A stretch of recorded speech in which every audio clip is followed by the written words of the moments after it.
চুৰে লগালে গন্ধগোল। নমস্কাৰ, সুপ্ৰভাত জনাইছোঁ আৰু স্বাগতম জনাইছোঁ মোৰ ভিডিঅ'টোৰ মাজলৈ। জুবিন ক্ষেত্ৰত চুৰ ওলাইছে।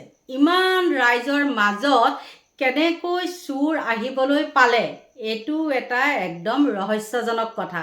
আৰু চুৰটো যেতিয়া ধৰিছে, কেমেৰা কেওফালে আপোনালোকে দেখিছে, CC কেমেৰা আছে, দিনে ৰাতিয়ে তাত মানুহ থাকে, পুলিচ প্ৰশাসন থাকে।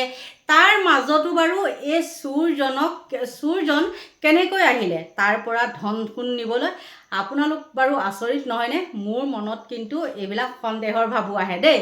মানুহে পটককৈ নিগেটিভ চিন্তাটো কৰিব নালাগে, কিন্তু তাৰ মাজতো আহি যায় কিছু চিন্তা। আৰু আহিবই দিয়কচোন, আপোনালোকৰ মনতো বাৰু আহেনে নাহে কওকচোন। আৰু চুৰটোৱে ইমান সুন্দৰকৈ পুলিচৰ আগত বা মিডিয়াৰ আগত কৈছে, এই বকুফালৰ কিবা নহয়নে বাৰু, আৰু মুছলমান এজন মানুহ। আৰু সেই চুৰজনে ডিঙিত গামোচা, বগা চাৰ্ট, ইছৰাম, এতিয়াতো বগা চাৰ্ট দেখিলে আমি চুৰ বুলিয়ে ক'ম। লগতে আৰু এজনক নিছে নহয়, হেণ্ডকাফ লগাই দেখিছে নহয়। গতিকে বগা চাৰ্ট পিন্ধা মানে কিন্তু আপোনালোকে নাভাবিব সকলো পবিত্ৰ বুলি। কাৰণ উদাহৰণ এয়াই নহয়, বগা চাৰ্ট ডিঙিত গামোচা লৈ পেলাই কৰিলেহি চুৰ, আৰু ইমান ষ্টেণ্ডাৰ্ড চুৰ। আৰু সেই চুৰ কৰাৰ পিছত কিন্তু সেই চুৰজনক মৰা কৰা কোনেও এতিয়ালৈকে কিন্তু দেখা নাই দেই, মিডিয়াৰ আগতো। আৰু পুলিচকেইজনে একদম সুন্দৰকৈ একেবাৰে লৈ গৈছে। গতিকে আপোনালোকে নিজে ভাবকচোন, চুৰজন কিমান ভাগ্যৱান হ'ব লাগিব।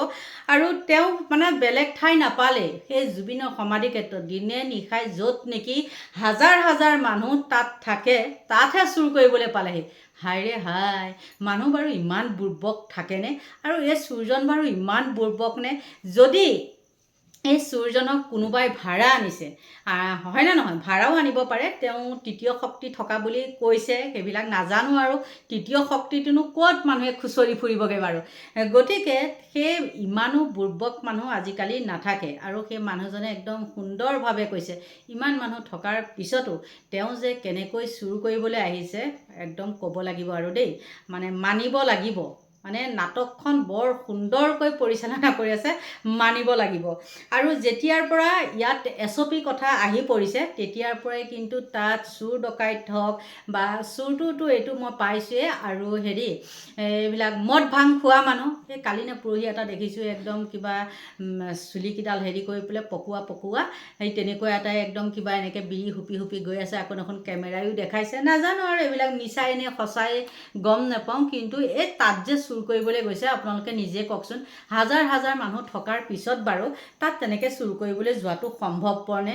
আৰু সেই মানুহজনকো কৈছোঁ, কোনোবাই যদি চুৰ কৰিবলৈ পঠাইছে বা ধৰা পৰিলে তোক ইমানখিনি টকা দিম, বা ধৰা নপৰিলেও নাই, আচলতে তেওঁ হয়তো টকা পইচাৰ লেনদেনতেই আহিছে, আহি পেলাই সেইখন এনেই দেখাইছে। আৰু তাতনো ক'ৰ পৰা টকা পইচাখিনি পাব বাৰু? আৰু তাততো কোনো দান পাত্ৰ আছিলে, কিন্তু নথকা নহয়। এতিয়া দান পাত্ৰটো উঠাই দিবলৈ সকলোৱে কোৱাৰ কাৰণে হয়তো উঠাই দিলে। মই এইকেইদিনত যোৱা নাই দেই, গ'লে সোমালে তেতিয়াহে গম পাম, আছেনে নাই সেইটো মই গম নাপাওঁ। এতিয়া দেখিছিলোঁ তাত থকা, কিন্তু বহুতে কৈছিলে যে দান পাত্ৰটো উঠাই দিয়ক, আৰু দেখাই পালে আপোনালোকে। গতিকে এইবিলাক কথা, আৰু যেতিয়াই এই চুৰজনৰ ওলালে, আপোনালোকক একদম ক্ষমা কৰিছোঁ দেই, মোক আপোনালোকে গালি নিদিব। সেই যেতিয়াই চুৰজনৰ কথা ওলালে, তেতিয়াই আমাৰ চিকা বুলি এগৰাকী আছে নহয়, সেই চিকাহে আকৌ কৈছে কি জানেনে, এই মিয়াখোপাক তাত সোমাবলৈ কিয় দিয়ে? মিয়াখোপাক তাত সোমাবলৈ দিয়াৰ কাৰণে মানে তাত চুৰ হৈছে। আপোনালোকে চাব হয়নে নহয়। তেওঁ ফেচবুক গৈ পেলাই চিকা মানে গোন্ধাই যায় ন, চিকাবিলাক যেনিয়ে তেনিয়ে গ'লে গোন্ধাই নাযায় জানো?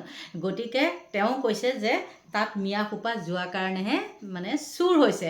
আৰু সেই তাতে ফুট উঠি পেলাই আমাৰ মুখ্যমন্ত্ৰীয়ে, সৰ্বগুণী মুখ্যমন্ত্ৰীয়ে আমাৰ কিছু কথা কৈছে, যে জুবিনৰ ন্যায় বিচাৰিলেই ন্যায় নাপায় বুলি তেওঁ কথাটো কৈছে। আৰু লগতে জুবিন গাৰ্গৰ ন্যায় বিচৰাৰ পিছত হ'লেও যিমানেই ন্যায় নিবিচাৰক, যিমানেই যি নকৰক, তেওঁলোকক সেই সকলক মানে মিয়াসকলক তেওঁলোকে এইখন মানে আমাৰ মুখ্যমন্ত্ৰীয়ে উচ্ছেদ কৰিবই। গতিকে সেইখিনি জনাৰ পিছতো সেই মানুহজনে তাত কি কাৰণে বাৰু চুৰ কৰিবগৈ লাগে? দেখিছেনে বাৰু কথাখিনি কিমান সুন্দৰ, হয়নে? আৰু SOP জাৰি কৰাৰ পিছতে কিন্তু এইবিলাক কাণ্ড সংঘটিত হৈ আছে। কাৰণ SOP জাৰি কৰিছিলে মুখ্যমন্ত্ৰীয়ে ভাললৈ কৰিছিলে ন, ভাললৈ কৰাৰ কাৰণে কি হ'ল, সকলোৱে মানি নল'লে। জুবিনৰ ক্ষেত্ৰত কোনেও SOP মানি নলয় আৰু তাৰ পিছত যেতিয়া SOP উঠি গ'ল তাৰ পিছতে কিন্তু তাত নোহোৱা নোপোজা ঘটনা কিছুমান সংঘটিত হ'বলৈ লৈছে আৰু এইবিলাক ক'ৰ পৰা কি কেনেকৈ যোগসূত্ৰ হৈছে আমি নাজানো আৰু সেইবিলাক ভগৱানে জানে আৰু কোনো মহামূৰ্খ মানে আৰু কি বুলি ক'ম আৰু তাতোতকৈ যদি কিবা আছে সেইবিলাকেও তাত কেতিয়াও চুৰ নকৰে পাগলা চাগলায়ো তাত গৈ পেলাই কিন্তু চুৰ নকৰে আৰু এইজন ইমান সুন্দৰকৈ একদম আহি বগা চাৰ্ট ডিঙিত গামোচা লগাই পেলাই কেনেকৈ আহি চুৰ কৰিলে মোনাত কেনেকৈ কি ভৰাইছে সেইটোও দেখা নাই দেই মোনাত ভৰোৱা কিবা এটা দেখাইছে কিন্তু কি ভৰাইছে কি কথা সেইবিলাক নাজানো আৰু সকলোৱে গম পায় একদম কেউ চাইডে কেমেৰা আছে আৰু কেমেৰাৰ মাজতো তেওঁ হাজাৰ মানুহৰ মাজতো কেনেকৈ চুৰ কৰিবলৈ পালে আৰু তাততো বহুত দিনে ৰাতিয়ে অগণন জনতা থাকে নহয় জানো এই জনতাৰ মাজত আৰু পুলিচ প্ৰশাসনে গিজাই থাকে আৰু তাৰ পিছতো এইজন মানুহে কেনেকৈ তাত চুৰ কৰিবলৈ পালে বাৰু গতিকে একদম ৰহস্যজনক কথা নাজানো কিমান দূৰ সত্য আৰু যদি সঁচাকৈ তেওঁ চুৰ কৰিছে ভগৱানে বিচাৰ কৰিব নিশ্চয় নকৰাকৈ নাথাকে আৰু সকলো মানুহে তাত যিহেতু মন্দিৰৰ নিচিনাকৈ চাকি তাকি দি হেৰি কৰিছে ন মানুহে কি আৰু ভগৱানজন দেখি পেলাই আমি চাকি বাতি জ্বলাবলৈ নাযাওঁ নহয় আমি মনতে যেতিয়া এটা নামঘৰ প্ৰতিষ্ঠা কৰোঁ তাক আমি বিশ্বাস কৰোঁ হয়নে নহয় আৰু ঠিক তেনেকৈ জুবিন ক্ষেত্ৰও সেইখন হ'ল এখন মন্দিৰ আৰু গতিকে তাত তেনেকৈ কোনোবাই যদি 2 নম্বৰী কৰিবলৈ যায় কোনো কিন্তু সাৰি নাহে গতিকে আপোনালোকৰ পৰা এতিয়া মই লৈছোঁ বিদায় আৰু ভগৱানে সকলোকে সুমতি দিয়ক সেইবিলাক কামৰ পৰা বিৰত থাকক আৰু এতিয়া মই ভিডিঅ'টো সামৰণি মাৰিছোঁ বাই বাই